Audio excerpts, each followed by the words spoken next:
చూస్తే తప్ప వాళ్ళు కోలుకునేలా లేరు. అందుకే వాళ్ళని ఇక్కడికి రమ్మని చెప్పాను.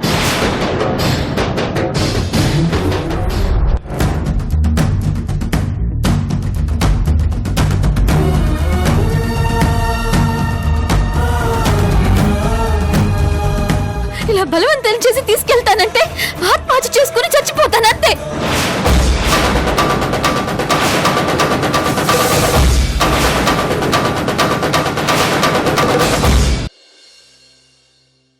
పిన్ని, ఆ ఇంట్లో వాళ్ళ గురించి నాకు బాగా తెలుసు.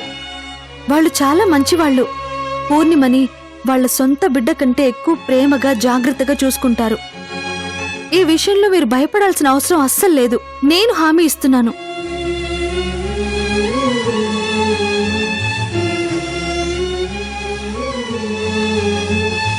పూర్ణిమకు సర్ది చెప్పి తీసుకొచ్చే బాధ్యత నాది.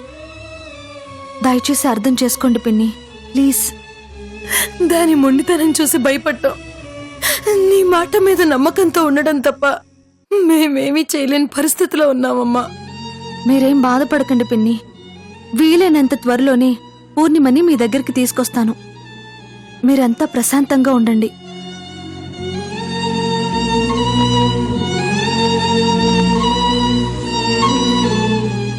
బాబాయ్, నాది బాధ్యత.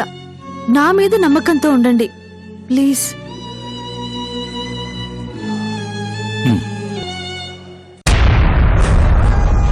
మేడం,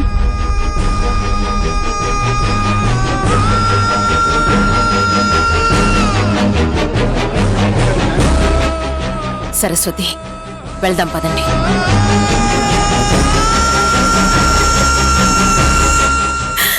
కన్నవాళ్ళని వదిలేసి ఎక్కడో ఉంటారంటావంటే బాధ అనిపించట్లేదా నీకు?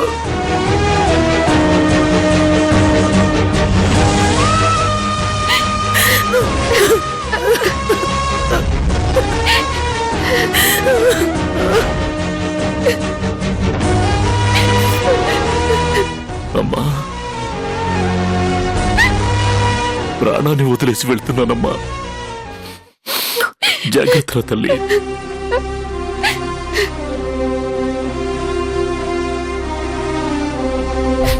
భూపతి, వెళ్దాం పదండి.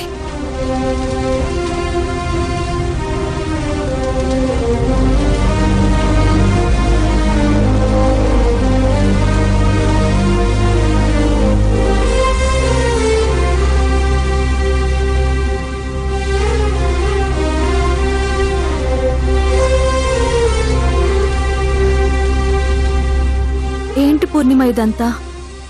నువ్వు కనపడకుండా పోయేసరికి మీ వాళ్ళంతా విలవిలలాడిపోయారు. అంత బాధలో ఉన్న వాళ్ళని ఇలా ఇంకా ఇంకా బాధ పెట్టడం ఏమైనా పద్ధత చెప్పు? ఆ మాత్రం ఆలోచన లేదా నీకు? అయినా నీ ఇష్టానికి వ్యతిరేకంగా ప్రవర్తించమని అందరూ చెప్తూనే ఉన్నారు కదా. మరి వినిపించుకోకుండా ఎందుకిలా మొండిగా ప్రవర్తించావు? అసలు ఇంతమందిని బాధ పెట్టి అక్కడుండి ఏం సాధిస్తావు చెప్పు? నిన్ను క్రిష్ గారిని కలుపుతానక్క.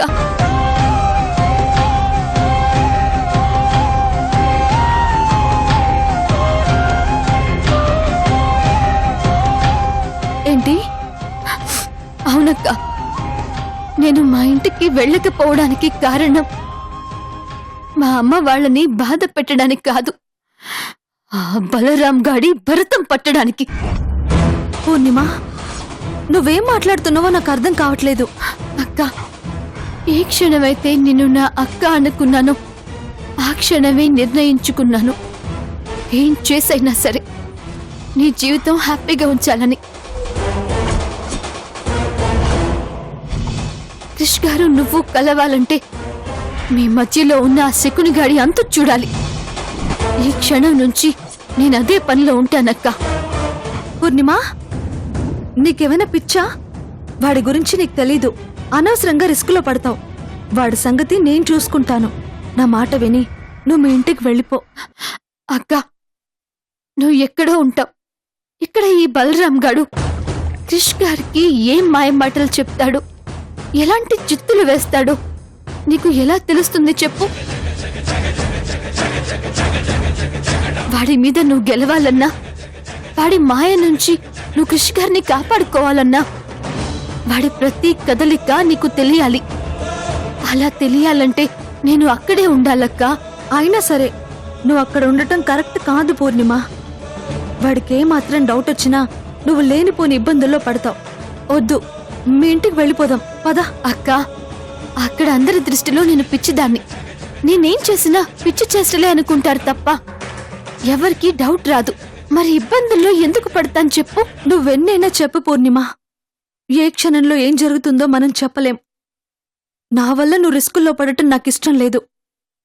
అర్థం చేసుకుని దయచేసి వెళ్ళిపో పూర్ణిమ. అక్క, ఆ రామాయణంలో లంకలో ఉన్న సీతాదేవిని కాపాడుకోవడానికి వెళుతున్న రాముడికి ఉడత ఓ చిన్న సాయం చేసి తన భక్తిని చాటుకుంది.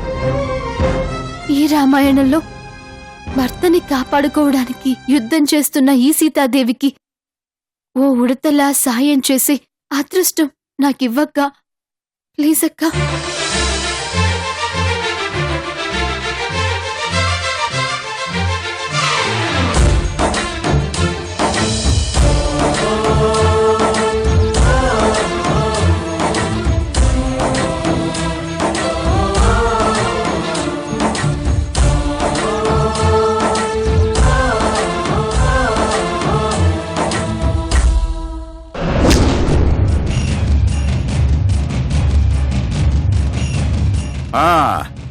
సో అంటే అల్లికా డిజైన్స్ నీ గుప్పెట్లో ఉండాలి. చైర్మన్ సీటు పర్మనెంట్గా నీ సొంతం అయిపోవాలి. అందుకోసం నా దగ్గరున్న 10% షేర్స్ నీకివ్వాలి అంటావు, అంతేనా?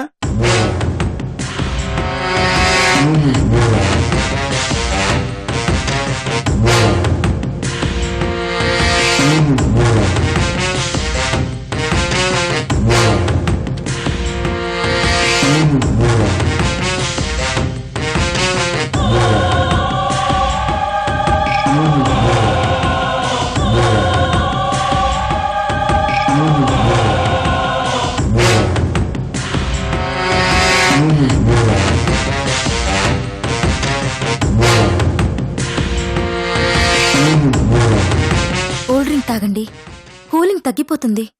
తీసుకోండి.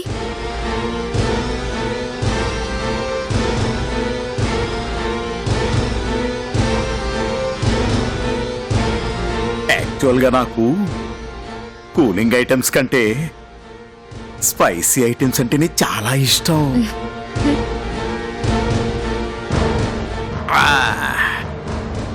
చూడు బలరాం, 25 ఏళ్ల నుంచి మీ నాన్నకి నేను నమ్మిన బంటునయ్యా. ఇలా షేర్స్ ఇచ్చేస్తే నమ్మక ద్రోహం చేసినట్టు అవుతుంది. కానీ బిజినెస్ లో సగం వాటా ఇస్తానని నువ్విచ్చిన ఫ్యాన్సీ ఆఫరు పిచ్చ టెంప్టింగ్ గా ఉందయ్యా నా ఆవకాయ బద్ద.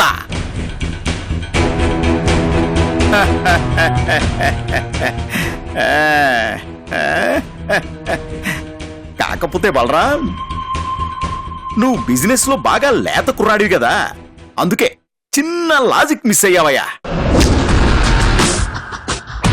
ఒక కంపెనీకి చైర్మన్ కావాలంటే 51% షేర్స్ ఉండాలి. మరి నా 10% షేర్స్ తో ఎలా అవుతావయ్యా నా ఆవకాయ బద్ద? చూడు గోవర్ధన్, ఎలాగైనా సరే చైర్మన్ సీట్లో కూర్చోవాలని డిసైడ్ అయిన వాణ్ణి ఏం చేస్తే అవుతానా అని ఆలోచించకుండా ఎలా ఉంటాననుకున్నావయ్యా? బిజినెస్ లో బాగా పండిపోయిన వాడివి, మరీ ఇంత చిన్న లాజిక్ ఎలా మిస్ అయ్యారు మీ ఆవకాయ బద్ద? చూడు, ఆ లెక్కలు లాజిక్లు అన్నీ నాకు తెలుసులే గాని నీ లెక్కేంటో చెప్పు. ఆల్రెడీ చెప్పాను కదయ్యా నీ ఆఫరు టెంప్టింగ్ గా ఉందని. అంటే ఒప్పేసుకున్నట్టే కదయ్యా నా ఆవకాయ బద్ద.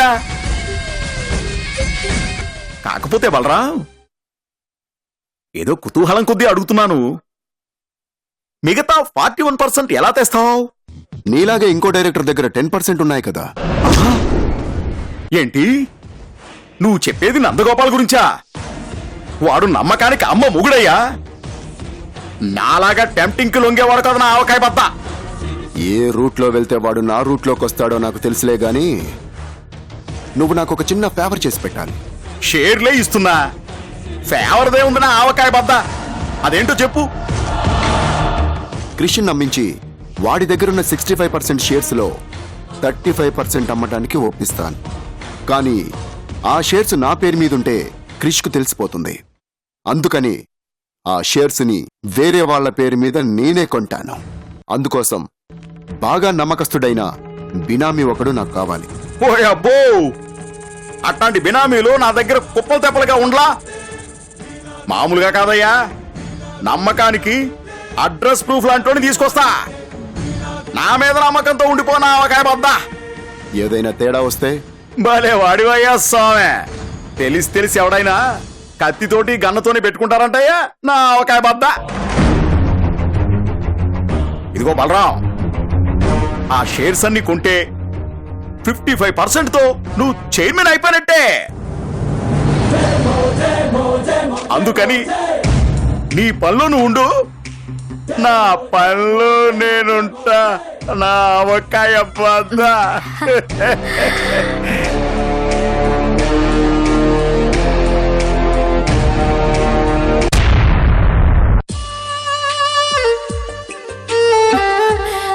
అమ్మ మీనాక్షి,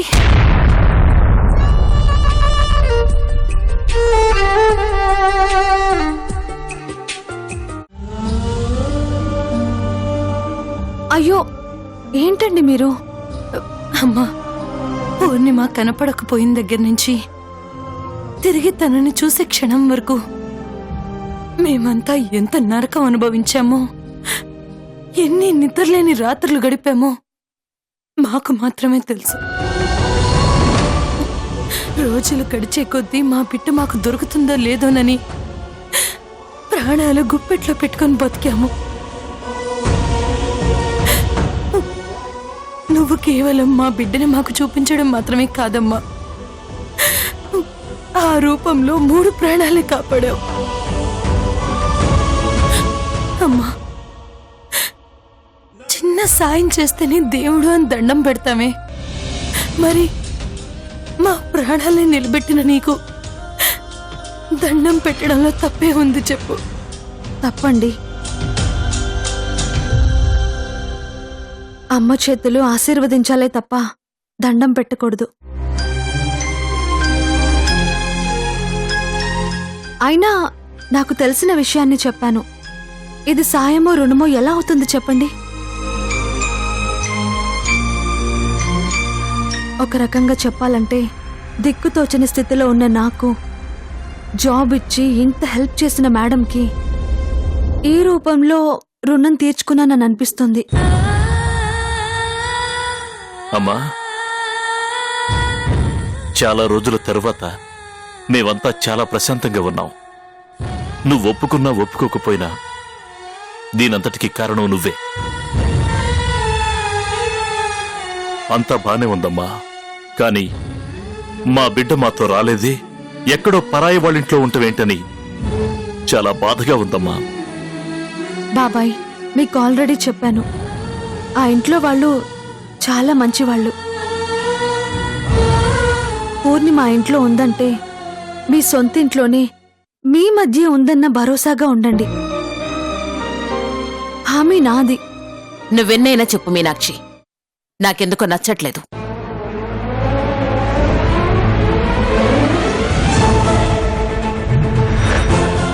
అవును మీనాక్షి, పూర్ణిమ మొండితనం గురించి తెలుసు కాబట్టి ఆ క్షణంలో ఏం మాట్లాడలేక సైలెంట్గా ఉండిపోయాను. కానీ ఆ ఇంట్లో పూర్ణిమనుంచడం నాకు అస్సలు ఇష్టం లేదు.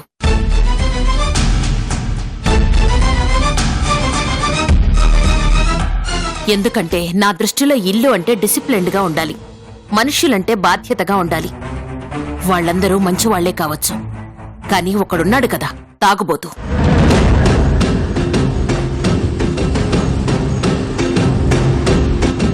అదే ఆ రోజు చెప్పాను కదా, పని పాట లేకుండా పట్టపగలే తాగి తిరుగుతూ ఉంటాడని.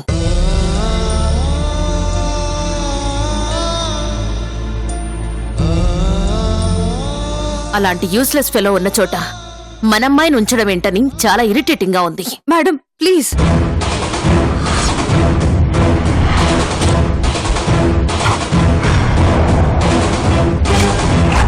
ప్లీజ్ మేడం, నేను ఇలా అంటున్నానని మరోలా అనుకోకండి. ఆయన ఎంత మంచివారో మీకు తెలియదు.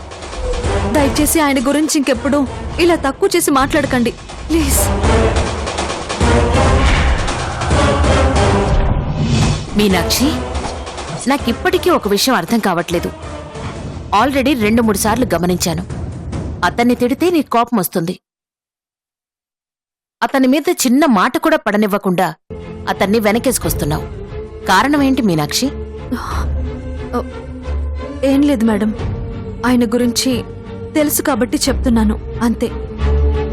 మామూలుగా తెలిస్తే ఇలా కోపంతో మాట్లాడాల్సిన అవసరం గాని, అతన్ని చాలా గొప్పవాడిగా సపోర్ట్ చేయాల్సిన అవసరం గాని ఉండదు మీనాక్షి.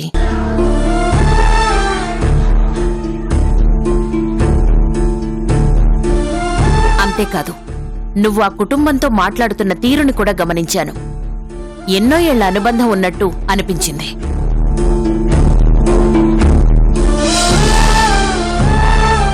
అన్నింటికీ మించి పూర్ణిమని అక్కడ క్షేమంగా ఉంచటం నా బాధ్యత అని హామీ ఇచ్చావు. ఎవరో ముక్కు మొహం తెలియని వాళ్లకైతే అలా ఎందుకు హామీ ఇస్తావు చెప్పు?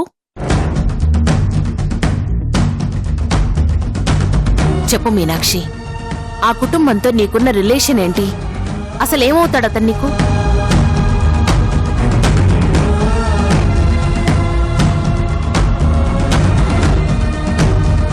చెప్పు మీనాక్షి, ఏమవుతాడు?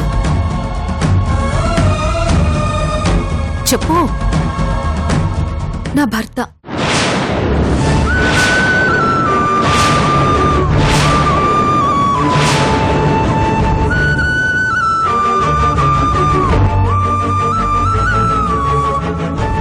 What what are you saying? అతను నీ భర్త?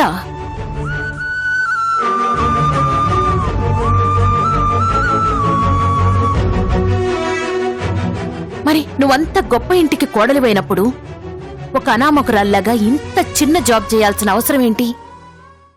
ఏదైనా గొడవ పడి విడిపోయారా?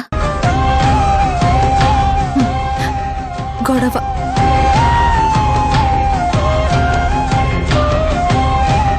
ఈ మాట వింటే చాలు నవ్వొచ్చేస్తుంది మేడం. మమ్మల్ని కలిపింది, విడగొట్టింది ఈ గొడవే.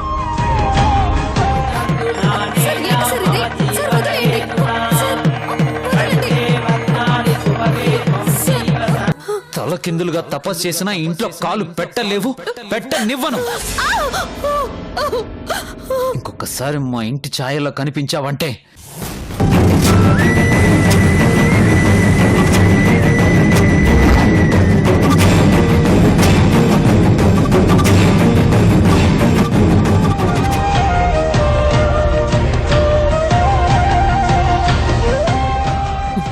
చాలా మంది భార్యలు మా ఆయన రాముడు దేవుడు అని చెప్తూ ఉంటారు. నిజమేనమ్మా, వీళ్ళంతా నిజంగా రాముళ్లే. ఎందుకో తెలుసా? ఎవడో పనికి మాలిన వాడు చెప్పిన మాటలు విని ఇదిగో ఇలా నరకంలోకి పడేస్తూ ఉంటారు కాబట్టి.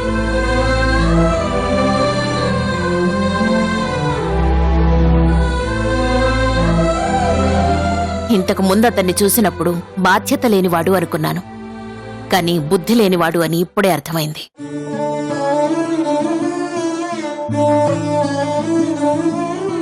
చూడమ్మా, ఒక మంచి అమ్మాయికి ఇలా జరిగిందే అని చాలా బాధగా ఉంది. కానీ భయపడకుండా నీ కాళ్ల మీద నువ్వు నిలబడాలని పోరాటం చేస్తున్నావు చూడు, అది చాలా గర్వంగా ఉంది.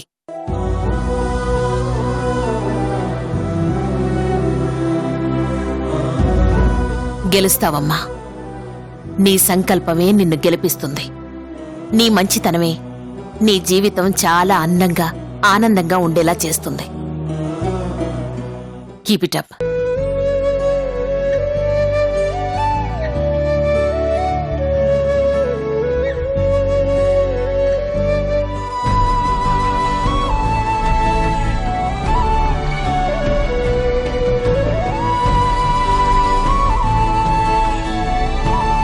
వాడు ఆఫీస్ని నాశనం చేసి కృష్ణ ఇంటిని రోడ్డు మీదకి వచ్చేలా చేస్తానని నాతో ఛాలెంజ్ చేశాడు.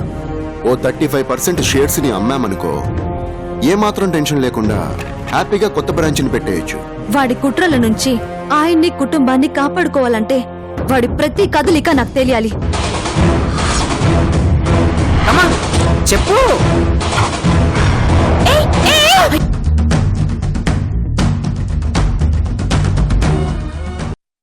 సప్తగిరి వాసునికి భక్తి సుమాలు సమర్పించిన మహాభక్తుని దివ్య గాథ టెలివిజన్ తెరపై తొలిసారి. ఓం నమో వెంకటేశాయ త్వరలో ఈటీవీలో.